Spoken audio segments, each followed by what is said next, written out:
Essay 4. Spiritistic Phenomena as Evidence of Life After Death, by Thomson J. Hudson.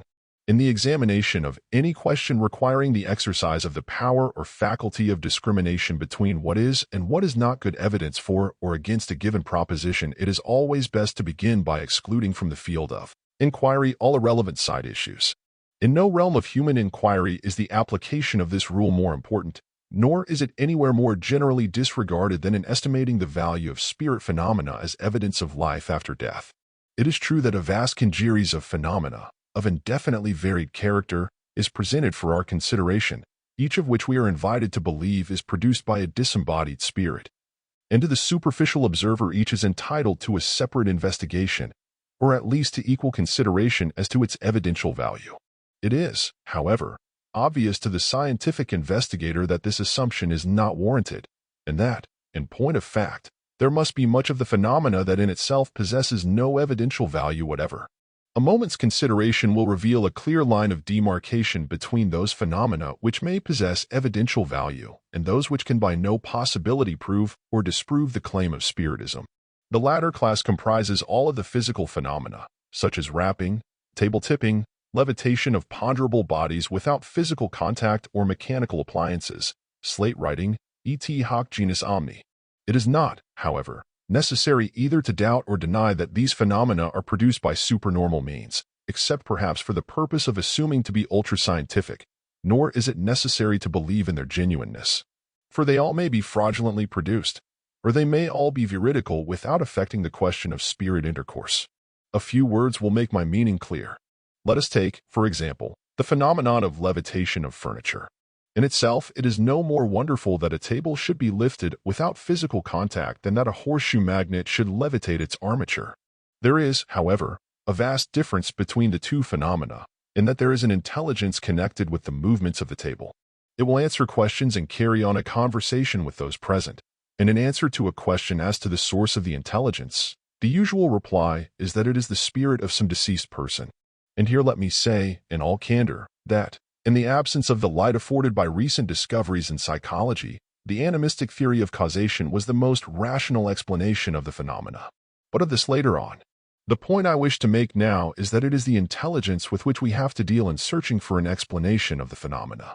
The physical phenomena of themselves afford no possible clue to their origin, and it is only by an analysis of the intelligence displayed, that is to say, the communications received, that we can find evidence as to their source.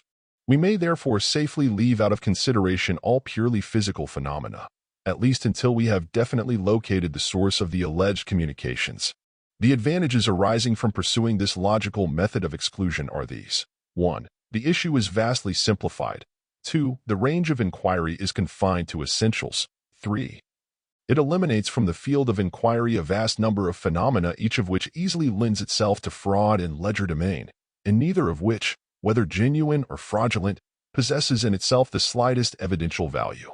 In pursuing the policy of ignoring irrelevant questions, that of the selection of a proper psychic, or medium, is also very much simplified. All that is required is one who has acquired the power of self-hypnotization, or, as it is commonly termed, the power to enter with facility the condition of trance, and while in that state to answer questions and perform the usual mental feats of so-called mediumship. As an example of this method of investigation, reference is made to that adopted by the Society for Psychical Research, and to the celebrated Mrs. Piper as a representative of the type of medium required.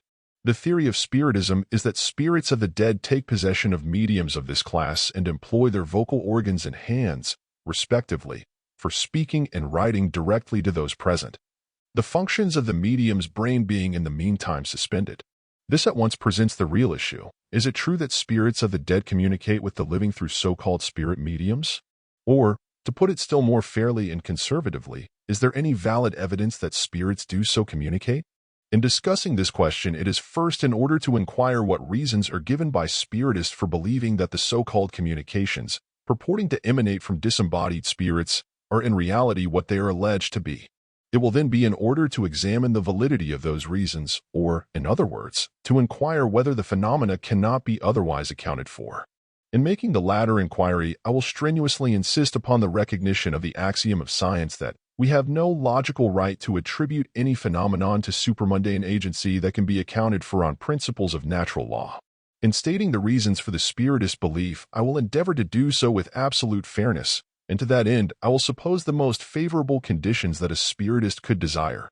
The reasons naturally group themselves under two heads. The first group pertains exclusively to the medium, and the second to the character of the communications. They will be considered separately and in their order. The first group may be stated as follows. 1. The medium is honest and is normally incapable of dissimulation. 2. The medium sincerely believes the communications to be what they purport to be. 3. The medium is unconscious of having any part or lot in determining the contents or character of the communications, or of possessing any psychological power or attribute that would render unconscious participation possible.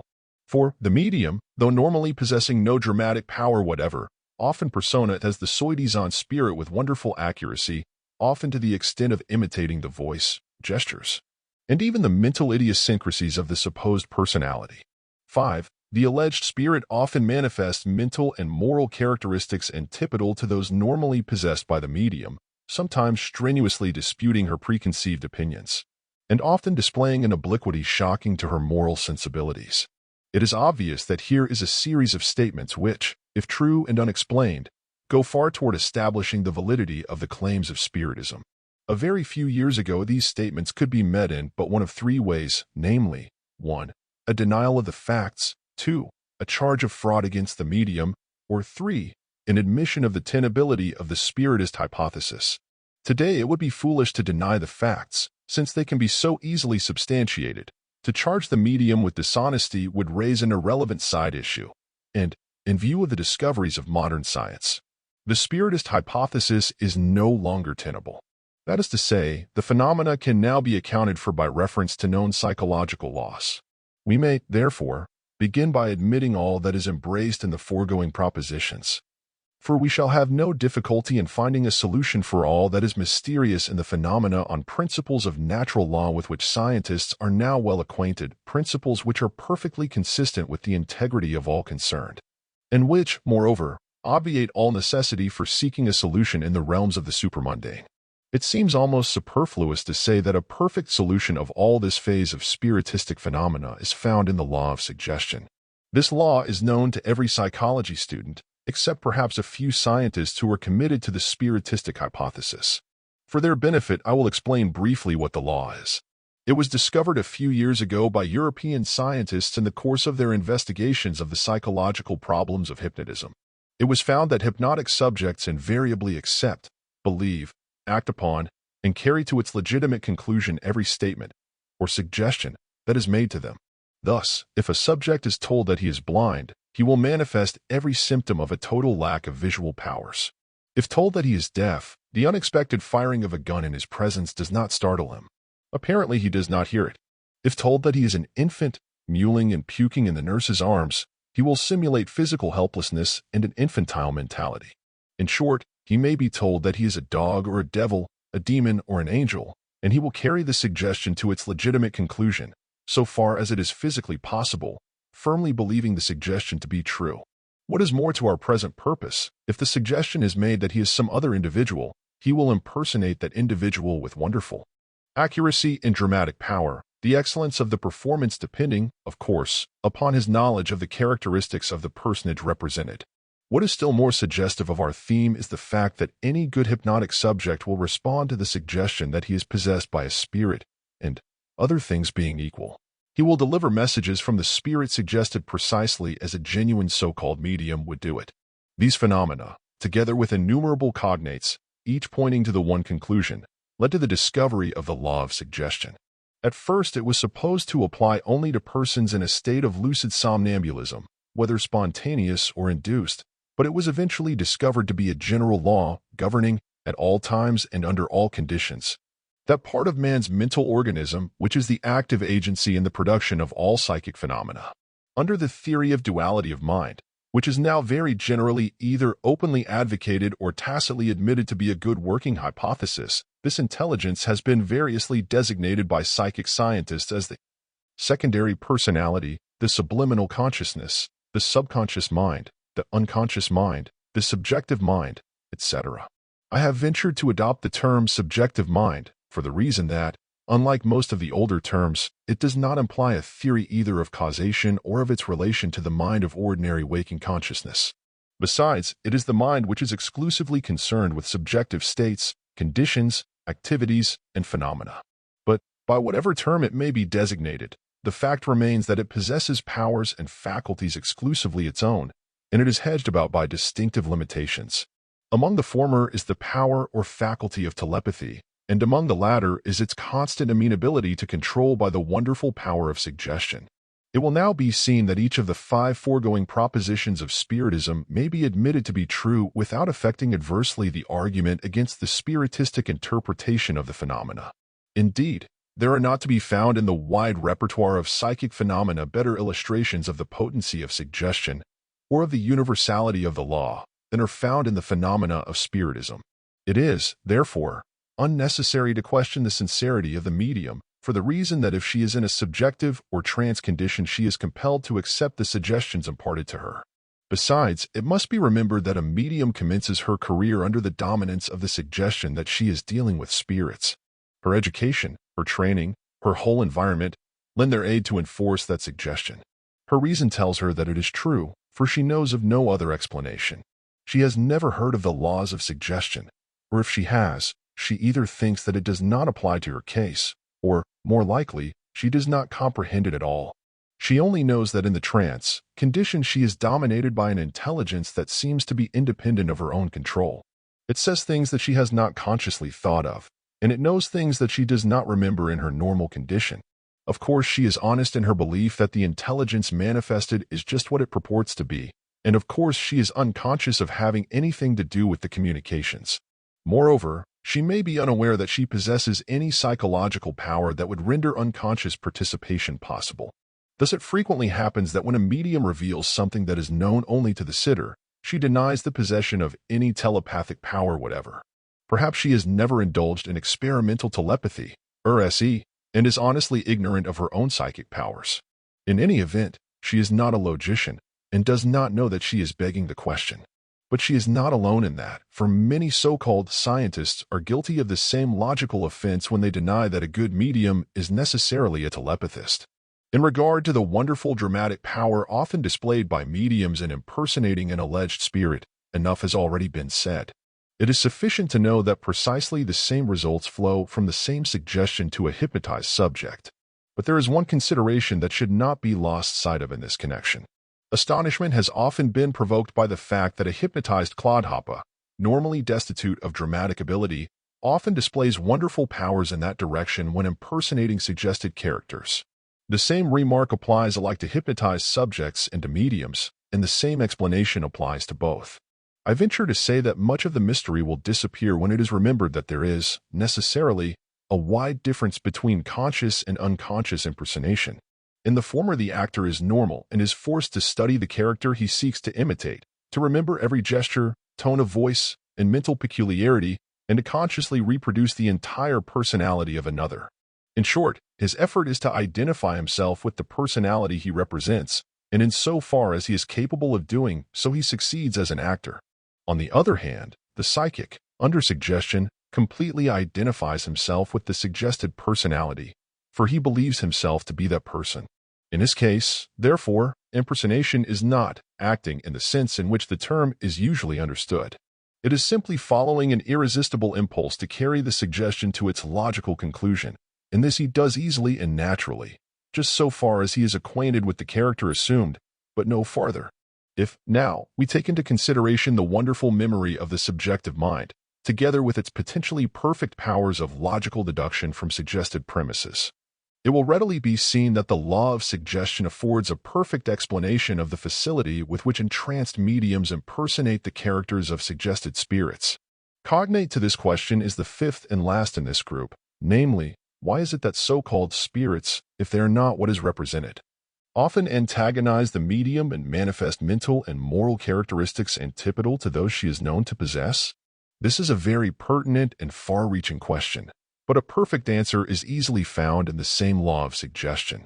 If we will stop one moment to consider the question, what is the salient, dominating idea conveyed by the suggestion to a medium's mind that she is controlled by a spirit of some deceased person, it will be found that the main question answers itself. It is obvious that the dominant idea conveyed by the suggestion of spirit control is, necessarily, that the controlling mentality is extraneous to, and independent of, that of the medium. The logical deduction is that the medium is in no way responsible for the character of the manifestations, and that, in the multiplicity of good and bad spirits which are supposed to surround every medium, she is liable at any moment to be seized upon by some vagrant spirit whose moral character and philosophical opinions may be highly antagonistic to her own. In short, the suggestion of an extraneous personality dominating the mentality of the medium necessarily carries with it the suggestion of independence, and the latter suggestion can be carried out only by occasional antagonism. It is scarcely necessary to say that the foregoing can be demonstrated by experimental hypnotism. Indeed, it is not too much to say that all the mental phenomena of spiritism can be reproduced by that means. It is, in fact, well known to many that some of the most celebrated mediums now living have been trained to their work by means of hypnotism. I have now briefly stated, and, I hope, fairly answered, the first group of reasons offered by spiritists for the faith that is in them. If I have omitted any important claim that pertains to the personality of the medium, I am not aware of it, and I would be thankful to be set right. I submit that thus far I have shown that all that is mysterious is easily explicable by reference to psychological laws with which science is now well acquainted. The second group of facts and phenomena upon which Spiritism pins its faith pertains exclusively to the character and contents of the communications received through entranced mediums from alleged spirits of the dead. The salient features of the messages which it will be necessary to examine may be stated as follows. 1. Statements of fact known to the medium. 2. Statements of fact not known to the medium, but known to some other person present. 3. Statements of fact known neither to the medium nor to any other person present. In the last class may be grouped I. Events occurring at or before the time the message is delivered, and known to a relative, a friend, or an acquaintance of someone present at the sitting. 2. Facts known only to a deceased communicator during his natural life, a friend, a relative, or an acquaintance of his being present. 3. Facts known only to the alleged spirit during life, no relationship between decedent and anyone present being known to exist. Subsequent verification of the facts in each case is, of course, presupposed. Again, I will reduce the sum total of possible irrelevant side issues by presupposing the medium to be absolutely honest, and proceeding at once to the consideration of the various phases of the phenomena above enumerated. The first class of communications, namely, those containing statements of facts known to the medium, for obvious reasons need not be specially considered further than to remark, in the language of Mr. F. W. H. Myers, President of the Society for Psychical Research, that from the medium's own mind the vast bulk of the messages are undoubtedly drawn, even when they refer to matters which the automatist once knew but has entirely forgotten. Whatever has gone into the mind may come out of the mind, although this automatism may be the only way of getting at it. See Science and a Future Life, page 32. In regard to the second class of messages, namely, those containing statements of facts not known to the medium, but known to some other person present, Mr. Myers has this to say, secondly. There is a small percentage of messages apparently telepathic, containing, that is to say, facts probably unknown to the automatist, but known to some living person in his company or connected with him. Ibid.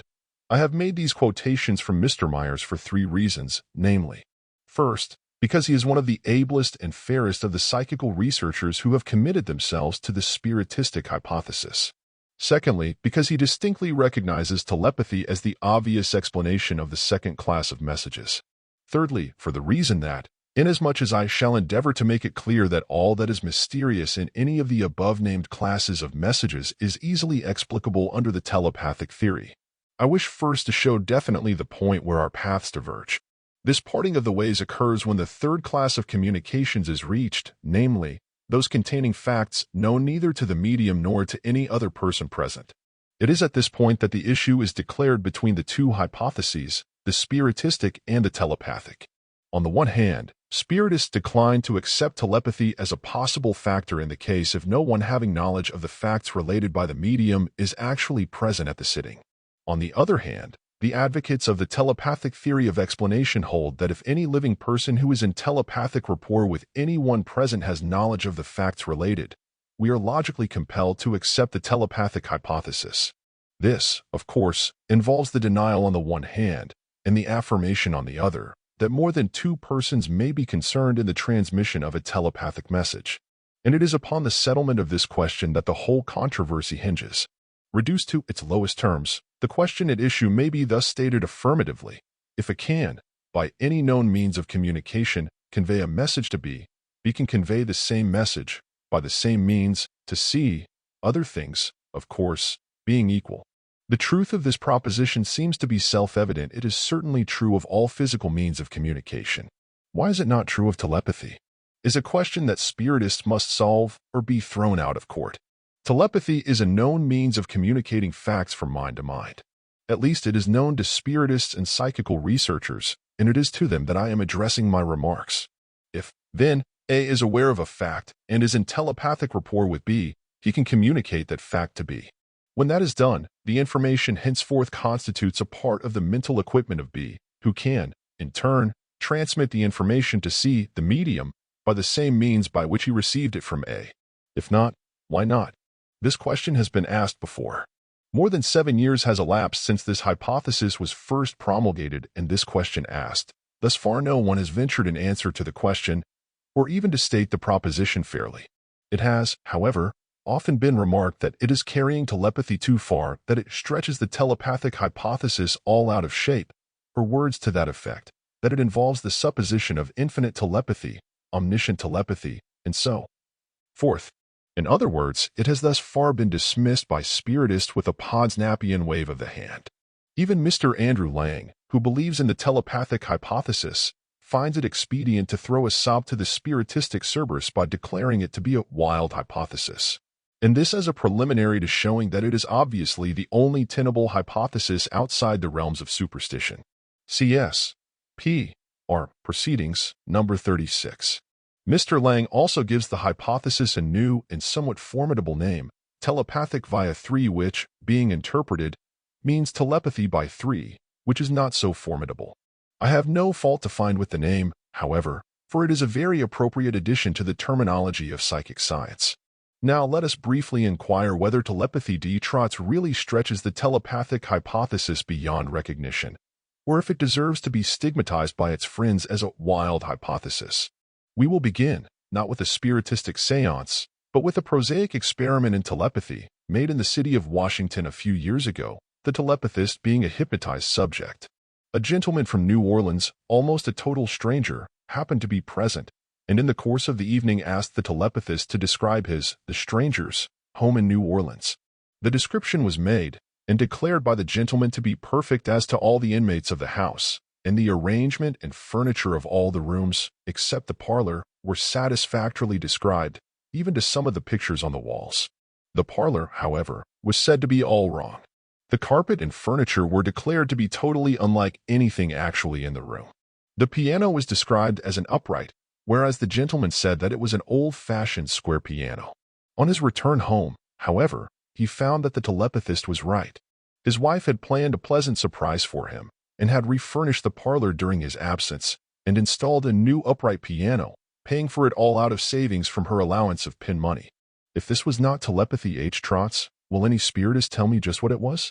Is it stretching the telepathic hypothesis to suppose that the husband and wife were in rapport F? Is it carrying telepathy too far to suppose that her pleasant anticipations of her husband's return and of his agreeable surprise caused her to think of him emotionally? Did it require omniscient telepathy to enable the psychic to read all this in the subjective mind of the husband? In this case, spirits were out of the question, for everybody concerned was very much alive, and the hypnotist and his psychic were neither of them spiritists. I once hypnotized a lady and asked her to describe my home, which she knew nothing of. She described everything correctly, even a huge mastiff lying on a bearskin rug on the library floor. But doubt was thrown upon her lucidity when she described the library desk as being covered with a white cloth, and said that a lady was sitting at the desk, doing something which she could not clearly make out. As my desk is covered with black cloth, and as ladies seldom work at it, I regarded the description as an effort at guessing. But on my return home, I learned that my wife had been doing something with pulverized sugar and had covered the table with newspapers to prevent accidents to the black cloth. As that was the only time in the long history of my library desk that it had been so covered or so employed, I cannot ascribe the phenomenon to coincidence. Nor can I think of any other way of explaining it than on the theory of telepathy via 3. Someone, however, may say that clairvoyance affords an easy explanation of both these incidents. But if he is not aware that clairvoyance itself is explicable only on the telepathic hypothesis, I refer him to such incidents as that related by Mr. Lang in the article above referred to. In a crystal-gazing experiment in London, the psychic saw a vision of something that had happened to one of Mr. Lang's friends in India several days previous to the date of the experiment. It was subsequently verified, and Mr. Lang refers to it as a case of telepathy via 3, and also as one which excluded both the spiritistic and the clairvoyance hypotheses, since all were alive. And the event happened several days before the vision was seen in the crystal. Now it must not be forgotten that phenomena cognate to the foregoing are produced every day in the year, wherever telepathic experiments are intelligently conducted. They are largely unnoted and unrecorded, for their supreme evidential value and importance are not generally understood or appreciated. That is to say, there are few among the thousands who are conducting experiments in telepathy, and still fewer of those who are invoking the spirits of the dead through mediums, who realize that upon the settlement of the question of telepathy via 3 depends the scientific and logical solution of the whole problem of alleged spirit intercourse with the living through so-called mediums. And this I unhesitatingly affirm to be true. For if it is true that a fact communicated by one person to another by means of telepathy can then be transmitted by the second to a third person by the same means, it affords an obvious and easy telepathic explanation of every alleged spirit communication that has ever been recorded. A very few words will suffice to explain my meaning.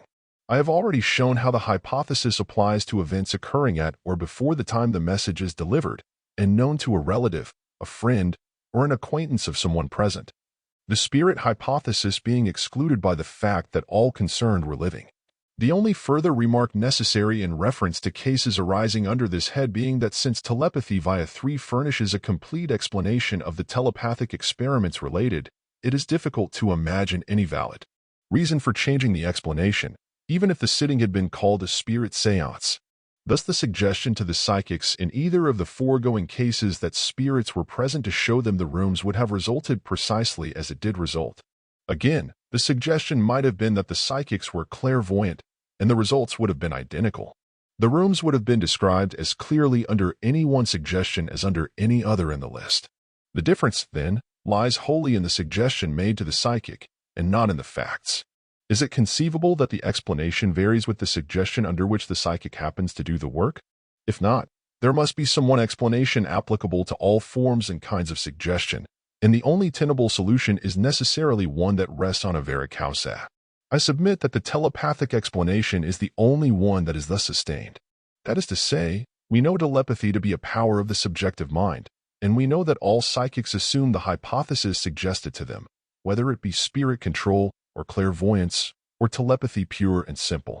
I submit that we have neither logical right nor occasion to ascribe to supermundane origin any phenomenon that is explicable by reference to efficient causes that we know to exist, inherent, in the minds of living people.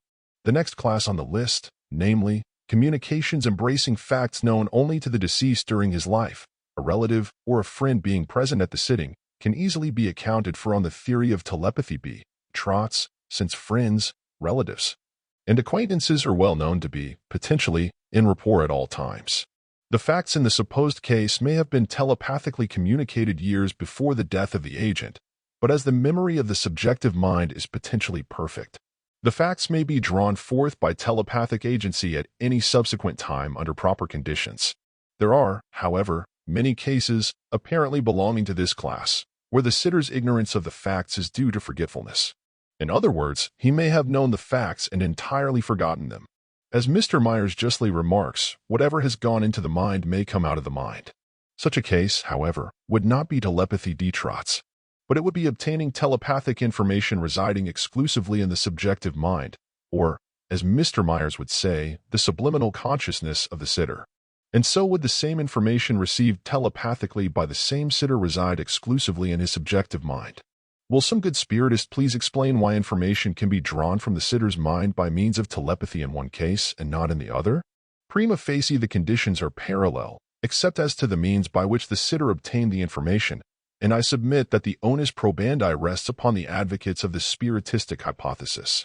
To shift that burden, they must demonstrate that telepathy via 3 is impossible. Until that is done, they have no logical standing in a court of inductive inquiry.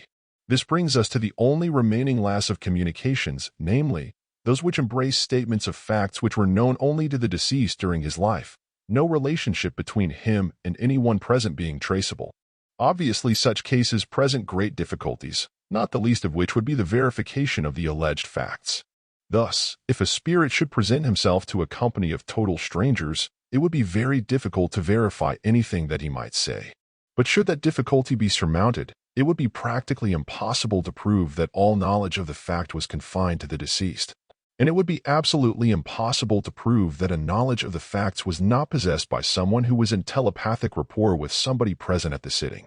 And yet, assuming that telepathy via 3 is a valid explanation of all the other classes of phenomena in the list, all this negative proof would logically be required to justify the conclusion that the obscure cases, cognate to all the others as they're in every essential particular, are governed by different laws and originated in a different world.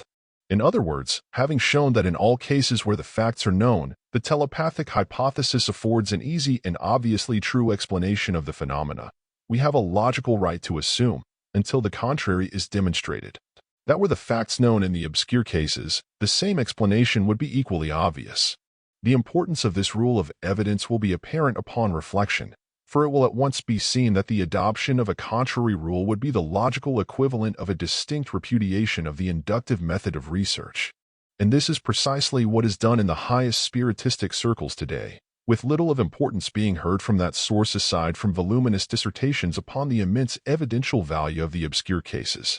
That is to say, in every case where telepathic connections, owing to ignorance of environmental conditions, are not entirely obvious and indisputable. They are instant in the declaration that that particular phenomenon is demonstrative of the truth of the spiritistic hypothesis. Considered as a method of inductive inquiry, this is certainly unique.